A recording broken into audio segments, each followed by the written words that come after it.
Like, well, that's the issue. Who's underneath it when they're pounding? Like, how does... That's what I think these balls were.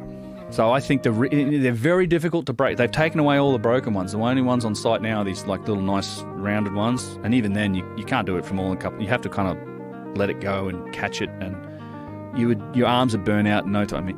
But I think the reason so many were broken, I think, and you can actually see this in the harbour area, there are these channels that I think they cut under them. You can see the remnants of them where they took the big extraction out.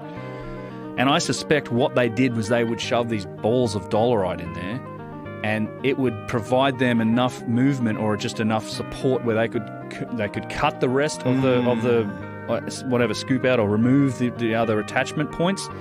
And then you're also, once you get out of that trench, you can now shift this thing ever so slightly to get whatever you would need to get under it to lift it up out of there. Because that's the other problem with the obelisk, is like it's on an angle, and I mean the trench is going to be, when it's complete, they had only dug down two-thirds as deep as they needed to go. So that trench at its thickest point would have been like 12, 15 feet deep down there, and you've got to get under it.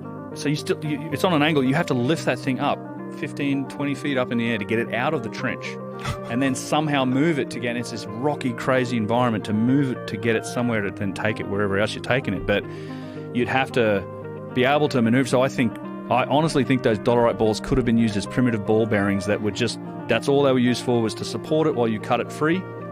And then a lot of them would have snapped in half under the mass of something like that, which explains why so many of them were broken.